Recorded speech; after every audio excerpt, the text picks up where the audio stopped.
नमस्कार। आप लोगों के सामने हाजिर हूँ। आप लोगों को हमारे चैनल पर स्वागत है।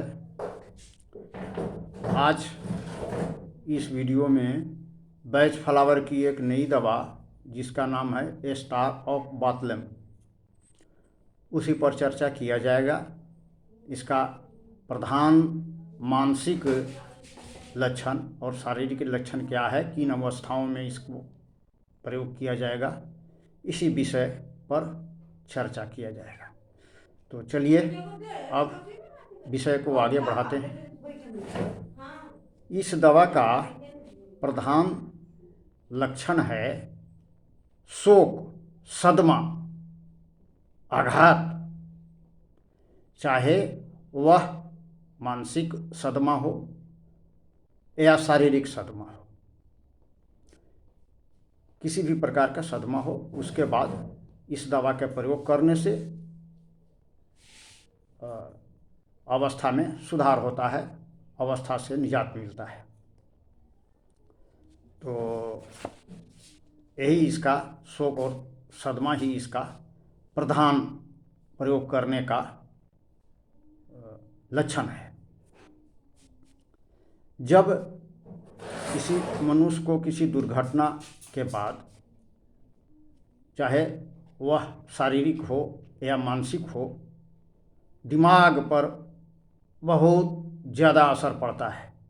शरीर, जिसका असर शरीर पर भी दिखने लगता है, तो इस दवा का प्रयोग किया जाता है।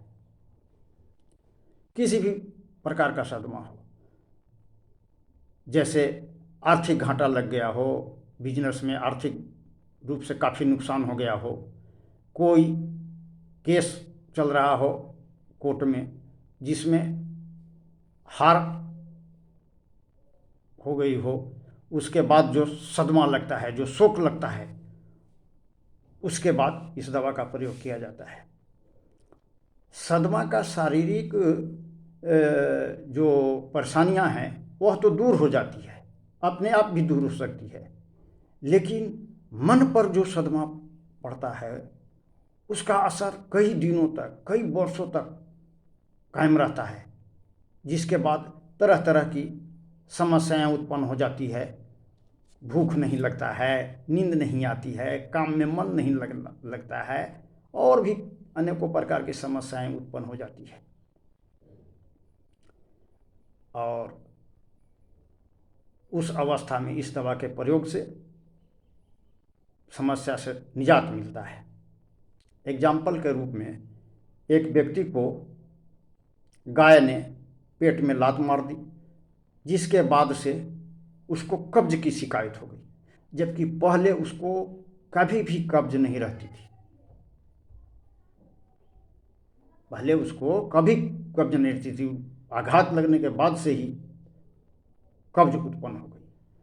और इस दवा के प्रयोग से बाद उसको कब्ज से छुटकारा मिल गया। शरीर पर जो सदमा लगता है, आघात लगता है, उसके बाद जो अवस्था उत्पन्न होती है वह तो बाहर से दिखाई पड़ती है, लेकिन मन पर जो सदमा लगता है, शोक लगता है, उसका असर वर्षों तक, महीनों तक बना रहता है। शारीरिक आघात के बाद सूजन है या खून निकलता है, ये सब परेशानियां तो बाहर से दिखाई पड़ जाती है, लेकिन मन पर जो आघात रहता है वो कोई नहीं देख पाता है। वो जो भुक्तभोगी है वही समझ पाता है। बहुत दिन तक इसका असर बना रह सकता है। जैसे कोई माँ है, उसका जवान बेटा है, एक्सीडेंट हो गया, मृत्यु हो गई, तो अचानक शोक से जो सदमा उत्पन्न होता है, उसके कारण वह न तो रो पाती है, न चिल्ला पाती है, भीतर भीतर ही एकदम माने दुखी रहने लगती है। तो इस तरह के अवस्था में ये स्टार ऑफ बाथलेम जो है बहुत अच्छा काम करता है। उसको इस दुखद स्थिति से बाहर निकालने में मदद करता है। इसका रेस्क्यू रेमेडी भी एक दवा है, उसमें जैसे कि भी स्टार ऑफ बाथलेम है, वह दवा भी इस तरह के अवस्था में काम करता है। लेकिन जहाँ तक हो सके यदि एक दवा, सिंगल दवा का प्रयोग किया जाए तो उत्तम होता है। नहीं समझ में आने पर रेस्क्यू रेमेडी भी दिया जा सकता है, लेकिन यदि अच्छे से समझ में आ रहा हो तो सिंगल दवा देना ज़्यादा उपयोगी है। तो ये जो है से कि जो स्टार ऑफ बाथलेम है, इसका प्रधान अवस्था यही है कि इसकी जो बीमारियां हैं से शोक और सदमे से उत्पन्न हुई होती है। दुर्घटना के बाद, आघात लगने के बाद, चाहे वह मानसिक हो चाहे शारीरिक हो। जैसे कोई बिजनेसमैन है, उसको बिजनेस में बहुत घाटा लग गया, जिसके चलते उसे सदमा लगता है, तो उस तरह के अवस्था में इसका प्रयोग किया जा सकता है। कोई मित्र है, दूसरे मित्र को विश्वासघात कर दिया, उससे उसको सदमा लगा, चोट लगने के बाद सदमा लगा, तो इस तरह के अवस्था में स्टार ऑफ बाथलेम बहुत ही उपयोगी दवा है। डॉक्टर बैच ने इसको दुख और शोक को शांत करने वाला दवा बताया है। डॉक्टर बैच, जो बैच फ्लावर दवा के आविष्कारक हैं, खोज करने वाले हैं, उन्होंने इसे दुख और शोक को शमन करने वाला, शांत करने वाला दवा बताया है। इस दवा के प्रयोग के बाद उसकी जो शोक और सदमा है वह चला जाता है और व्यक्ति गंभीर से गंभीर, बड़ी से बड़ी समस्याओं में भी शांत चित्त रहता है।